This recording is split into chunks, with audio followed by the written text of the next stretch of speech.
yang diwarisi dari Rasulullah SAW dan para sahabatnya. Dalam buku kecil ini, beliau ada menegaskan,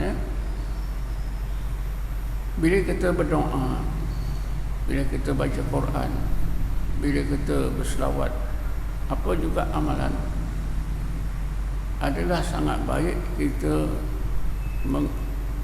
menggunakan Rabbito dalam doa. Apa maksud dia? Ketika kita berdoa tu, ataupun ketika kita berselawat Nabi, ataupun ketika kita baca Quran dan apa juga amalan, doa Rabbito ni mengikut asal mana, walaupun kita beramal seorang di mana-mana, kita bayangkan kita duduk di tengah-tengah lautan manusia yang beriman di seluruh dunia. Kita bersama-sama seluruh umat Islam yang sedang berdoa, duduk.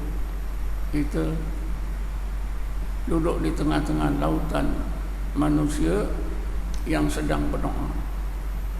Kita rasakan, bayangkan kita tidak keseorangan, tapi di tengah-tengah lautan manusia yang berjuta-juta sedang berdoa.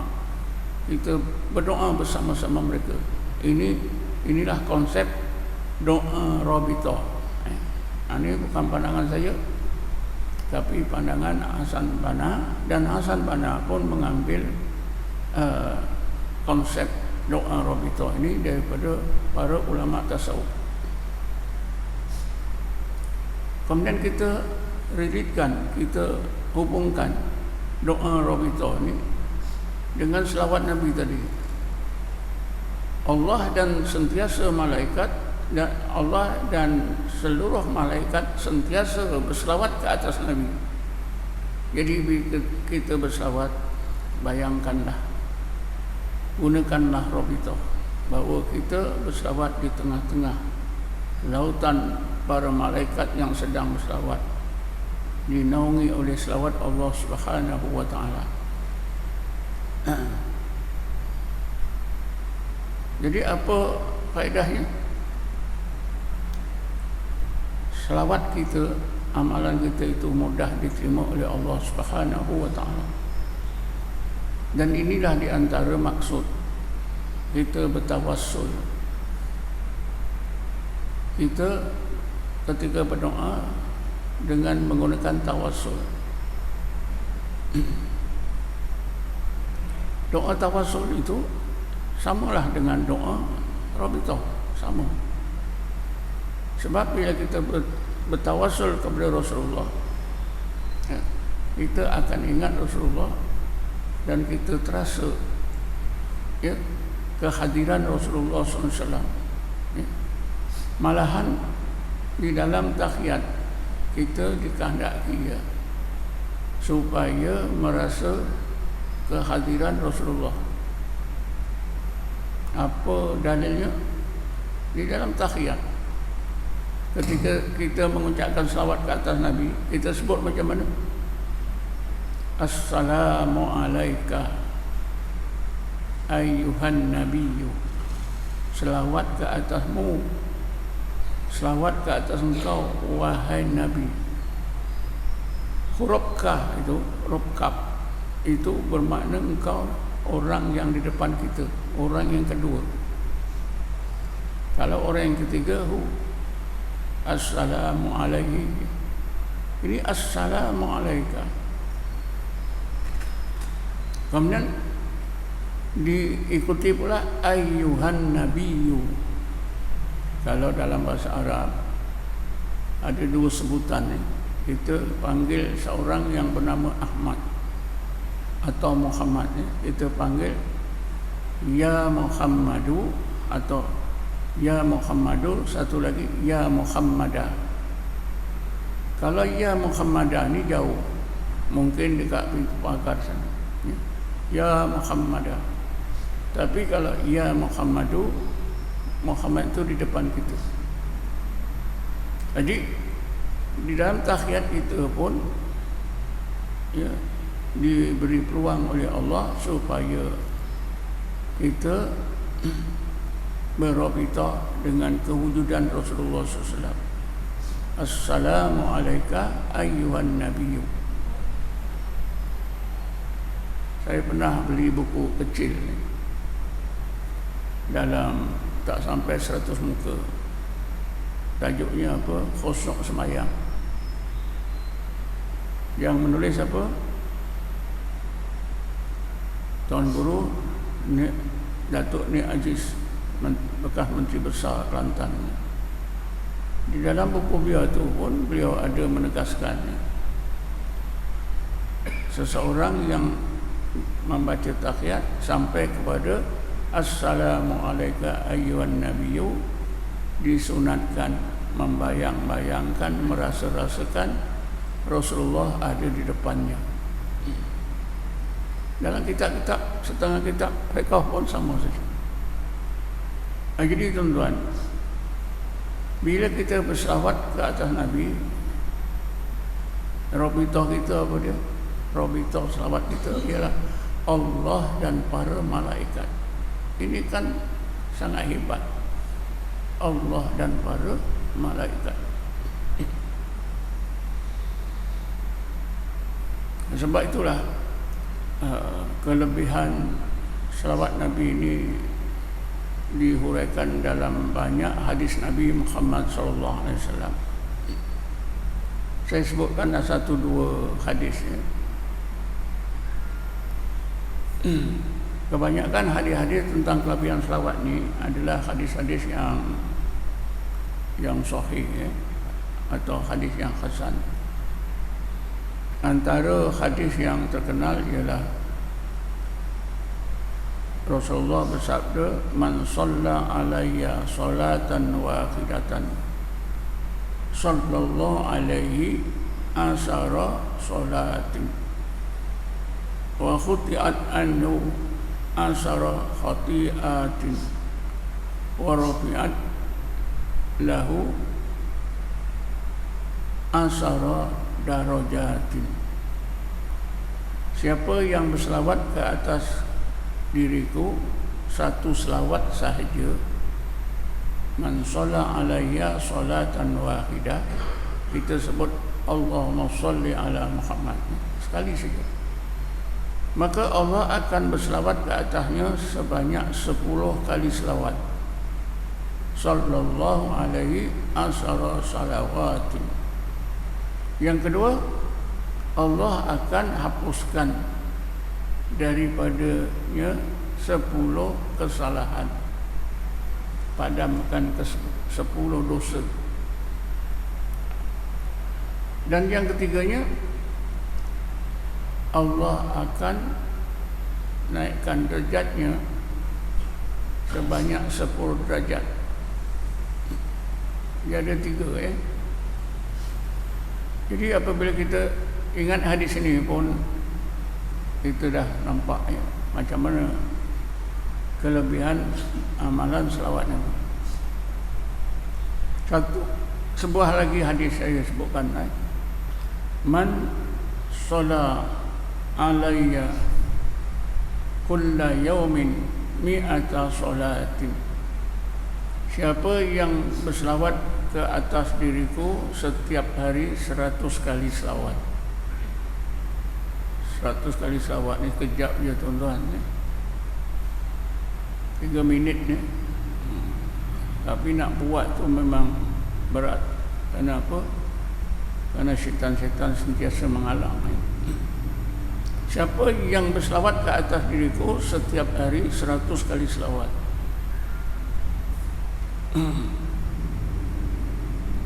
maka Allah Subhanahu Wa Taala akan kurniakan kepadanya 100 kelebihan.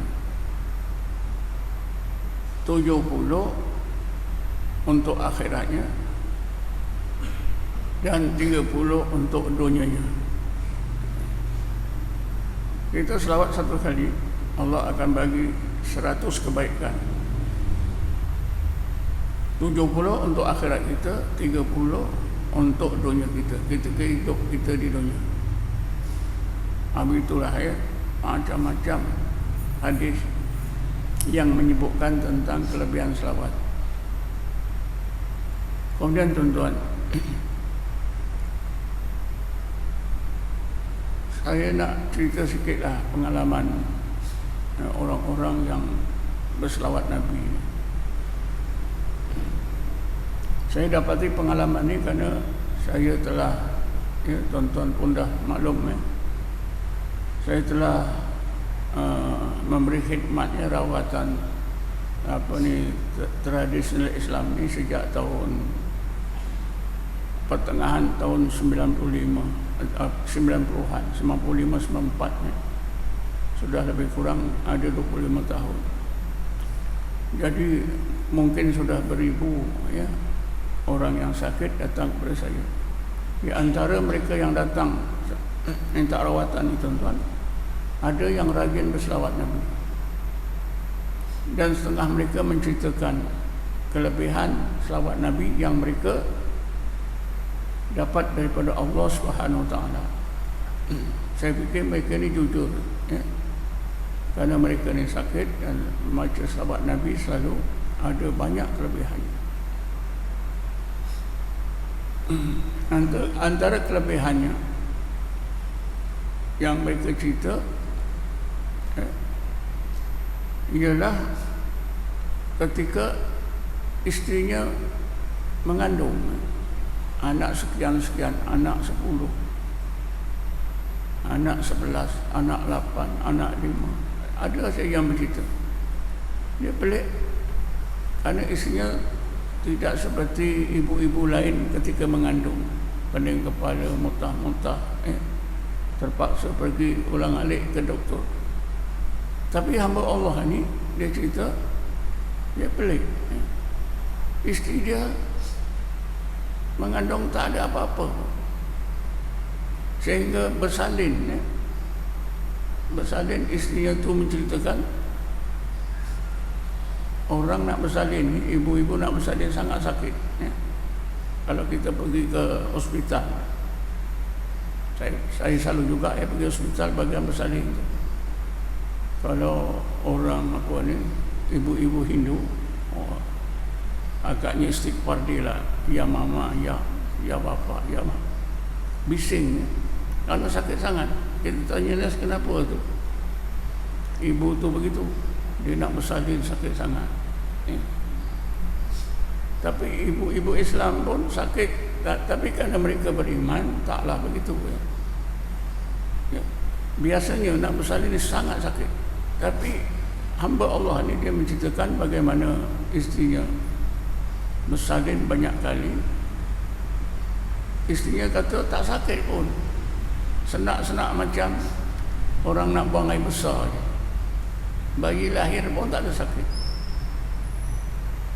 Ini antara kelebihan, ini pengalaman yang boleh kita percaya. Jadi bila saya tanya macam mana awak berselawat kepada Rasulullah, dia buat tak kira. Ada masa dia buat, sentiasa dia berselawat. Jadi antara keberkatan selawat yang diamalkan oleh suami boleh merebak kepada isteri, boleh merebak kepada keluarga. Sebenarnya memang betul, tuan-tuan, kita berdoa di masjid ini, kita berzikir, bertahlil. Bukan saja kita yang bertahlil dapat, semua orang-orang yang tidur di rumah mungkin tak sembahyang subuh pun dapat. Ini ada dalil-dalil yang jelas. Jadi itulah di antaranya, di antara kelebihan selawat Nabi ini ialah dapat meringankan apa-apa beban, apa-apa bala, dapat diringankan oleh Allah Subhanahu Wa Taala. Malahan ada hadis yang menerangkan kalau doa seorang yang berdoa itu tidak ada selawat Nabi, Allah sukar menerimanya. Bila ada selawat Nabi dalam doa itu, maka Allah mudah menerimanya.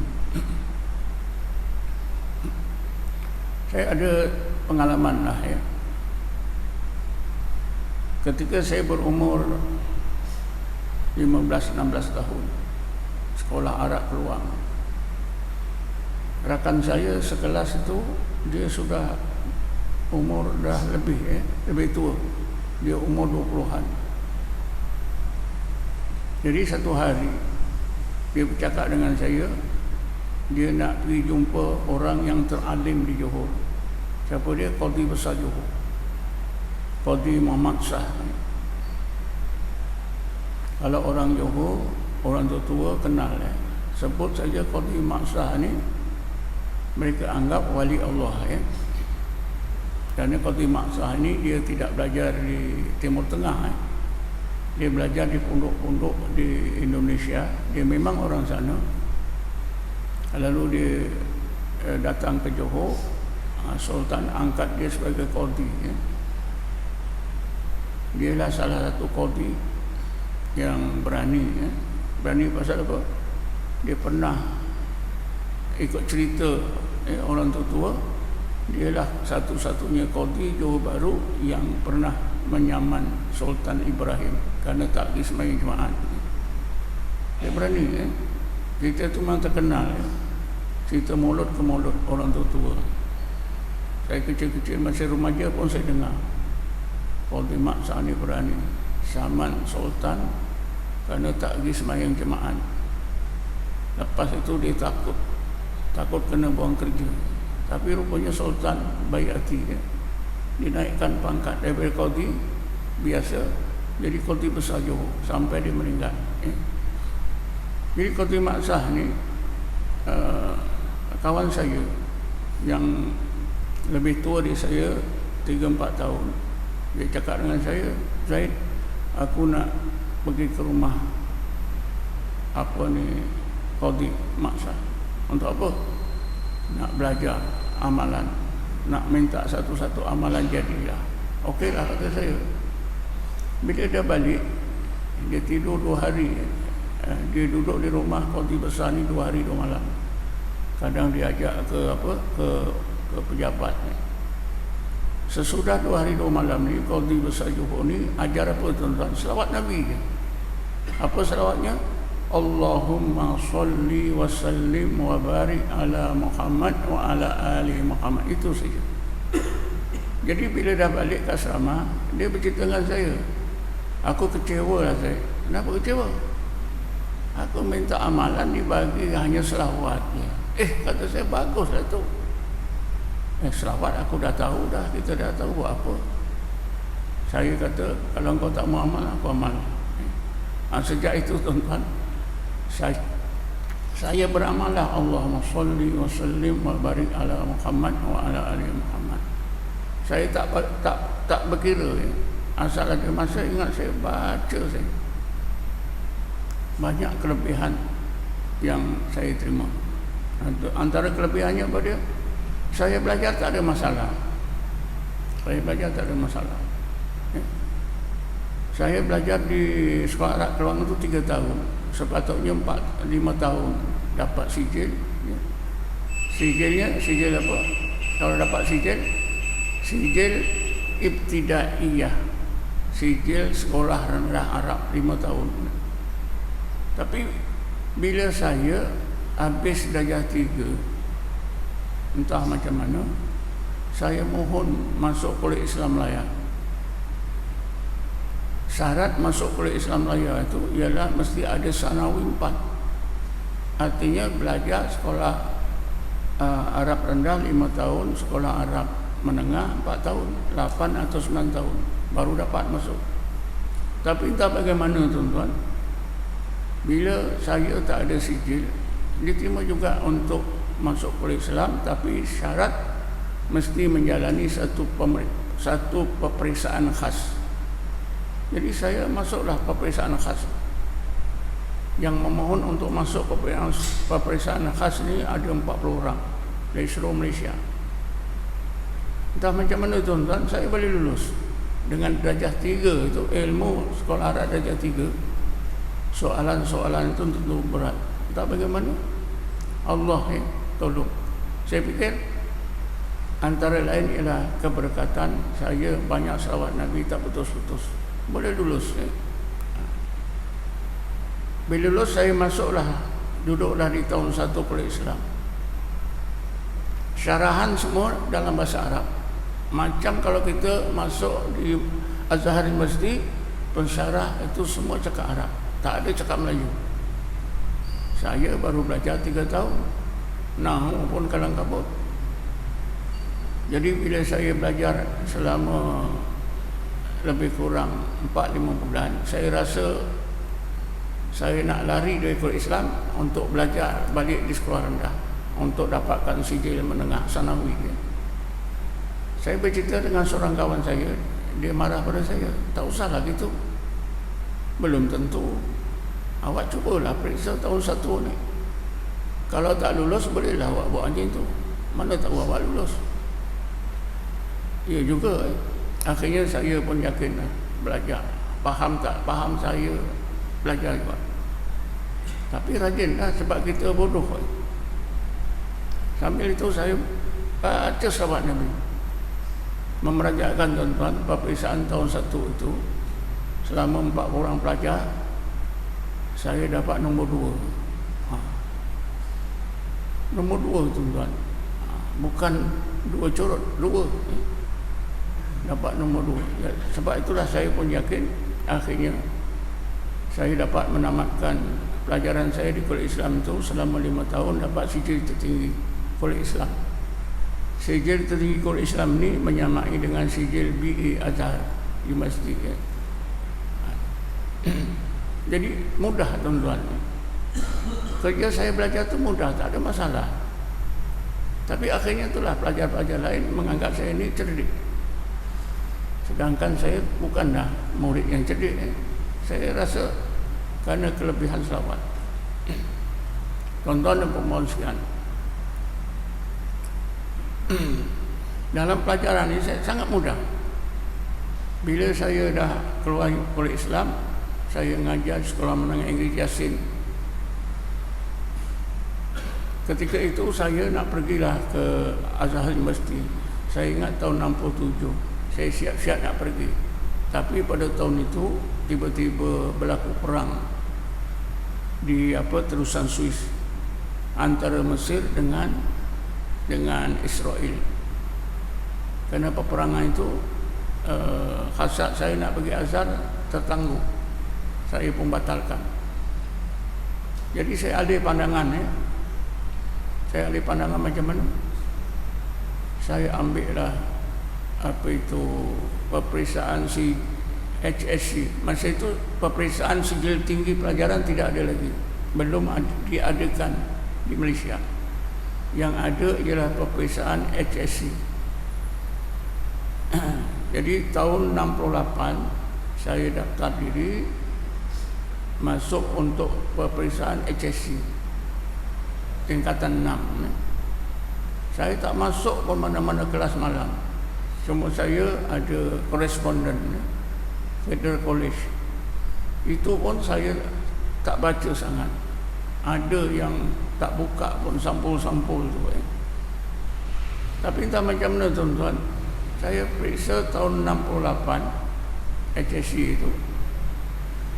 Awal 69 keputusan keluar, saya pun terperanjat. Akhirnya saya diterima masuk ke Universiti Malaya, mendaftar jadi student di Universiti Malaya 5 hari bulan Mei, 13 hari bulan Mei huru hara. Coba bayangkan tuan-tuan, akademik itu bukan aliran saya. Aliran saya aliran agama, belajar bahasa Arab di kuliah Islam. Tapi saya masuk HSC, boleh lulus dan diterima masuk Universiti Malaya. Masa itu satu-satunya universiti ialah Universiti Malaya di Malaysia. Jadi saya fikir-fikir balik, semuanya itu adalah kerana keberkatan daripada selawat Nabi. Bila berlaku 13 Mei, Universiti Malaya cuti 3 bulan, saya pun duduk di kampung. Ketika itu tuan-tuan, saya tahu Qadhi Maksah ni yang sudah bersara, Dia duduk di sawah dia. Di mana? Di sungai Sarang Buaya Muar. Saya pergi jumpa dia di sawah. Coba bayangkan ya, tahun 50-an saya dapat amalan Allahumma sholli wa sallim wa barik ala Muhammad wa ala ali Muhammad daripada kawan yang menemui Khotimah Azhar. Tapi tahun 69 saya dapat berjumpa. Saya minta amalan daripada Khotimah Azhar yang sudah tua ya. Dia pun ajar selawat Nabi ni. Allahumma sholli wa sallim wa barik ala Muhammad wa ala ali Muhammad. Dia ceritakan kelebihannya macam-macam ya. Yang tak perlulah saya nak terangkan, tapi sangat banyak diterangkan kelebihannya. Antaranya apa? Kalau nanti perang, bom meledak di sebelah awak. Kalau awak dapat keberkatan selawat Nabi ini, insya-Allah awak selamat. Itu antara cakap dia. Jadi tuan-tuan dan puan-puan sekalian, Khotimah Azhar ni memang hebat orangnya. Tak seperti orang Melayu, tak seperti orang Jawa. Pasal apa? Rupanya macam ada kearab-araban, tapi mata dia tuan-tuan biru. Biru mata tu mengalahkan biru mata orang putih. Biru betul dan terang, dan kita tak boleh pandang mata dia. Untuk kehebatan Khotimah Azhar. Jadi kesimpulannya tuan-tuan, untuk pagi ini bacalah selawat Nabi banyak-banyak. Kalau boleh yang ada 3 sebutan. Pertama sholli, kedua sallim, ketiga barik. Allahumma sholli wa sallim wa barik ala Muhammad wa ala ali Muhammad. Ada 3 ya. Allahumma, ya Allah ya Tuhanku, sholli, berilah selawat, wa sallim, berilah salam, wa barik, berilah keberkatan ala Muhammad, ke atas Nabi Muhammad. Kalau kita sebut ala Sayyidina Muhammad lagi bagus ya. Wa ala ali Muhammad, dan ke atas keluarga Muhammad. Di sinilah kita nak faham ya. Keluarga Muhammad ni ada 2 ya. Keluarga Nabi Muhammad, ali Muhammad tu ada 2 jenis. Pertama, ahli bait Rasulullah sallallahu alaihi wasallam khissiyan. Maknanya ahli bait Nabi kerana keturunan darah. Ini yang dikenali Habib sekarang ya, Sayyid. Walaupun ada Habib yang palsu, tapi Habib yang sebenar ada, Sayyid yang sebenar ada. Satu lagi ahlul bait maknawiyan. Ahlul bait maknawi ini siapa dia? Ahlul bait maknawi, kata Rasulullah, ialah setiap mukmin yang bertakwa kepada Allah. Kullu mu'minin taqiyin ila yaumil qiyamah. Tiap-tiap seorang mukmin yang bertakwa kepada Allah, itulah ahlul bait maknawi. Jadi maknanya kita juga ahlul bait Nabi, tapi maknawi, bukan keturunan darah. Ada dalilnya dalam Quran tuan-tuan. Dalil ini pun pernah saya sebutkan, mungkin tuan-tuan dah lupa ya. Nabi Allah Nuh, dia mengadu kepada Allah tentang anaknya yang tak mau ikut arahannya supaya naik kapal. Jadi Nabi Nuh mengadu kepada Allah, qala inna bni min ahlik. Ya Allah, kau tolonglah anak lelakiku ini adalah ahliku. Inna bni min ahlik. Qala, maka Allah jawab, Inna ibnaka laisa min ahlik, innahu amalun ghairu salih. Wahai Nuh, betul itu anak lakimu, tetapi dia bukan ahlimu, kerana dia beramal dengan amalan yang tak soleh, amalan yang fasid. Jadi anak lelaki Nabi Nuh itu ada 2 hubungan. Dari segi nasab, anak lelakinya nasab darah ya. tetapi dari segi agama dia bukan ahli. Nah, sebab itulah ulama tasawuf, ulama tafsir mengatakan bahawa ahli bait Rasulullah itu ada dua jenis. Jenis yang pertama keturunan darah Nabi, ya. Inilah yang kita panggil Sayyid, Habib, ya. Itu keturunan darah Nabi. Yang kedua ahli bait maknawi, iaitu seluruh orang mukmin, orang yang beriman. Sebab itulah isteri-isteri Nabi itu adalah ibu-ibu seluruh orang mukmin. Wa bismillahirrahmanirrahim wa azwajuhu ummahatul mukmin. Isteri-isteri Nabi itu adalah ibu-ibu bagi seluruh orang mukmin. Jadi saya fikir setakat ini saja, ya. Jadi kalau kita selawat ni, Allahumma salli wa sallim wa barik ala Muhammad wa ala ali Muhammad, itu berarti kita juga mendoakan Nabi dan mendoakan seluruh umat Nabi Muhammad, termasuklah diri kita. Jadi kita berselawat tu doa untuk diri kita juga, sebab kita ni ahli bait Nabi secara maknawi. Abu Jahal keluarga Nabi juga, tapi dia nasab tidak, maknawinya tak ada, imannya tak ada, macam anak Nabi Nuh. Sebab itulah kata ulama, kita jangan bimbanglah, walaupun kita bukan nasab darah Nabi, tapi Allah bagi peluang kita nasab maknawi. Nasab maknawi itu lebih penting. Wallahu a'lam. Assalamualaikum warahmatullahi taala wabarakatuh. A'udzubillahi minasyaitonir rajim. Bismillahirrahmanirrahim. Wassalatu wassalamu ala asyrafil anbiya'i wal mursalin sayyidina Muhammadin wa ala alihi washabbihi ajma'in.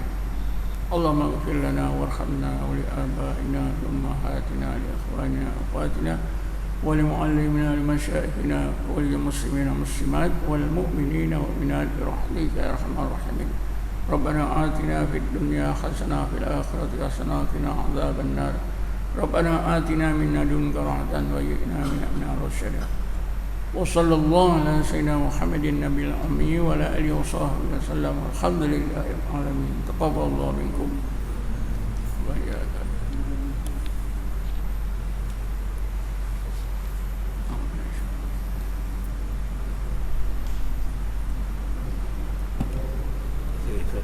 Ya.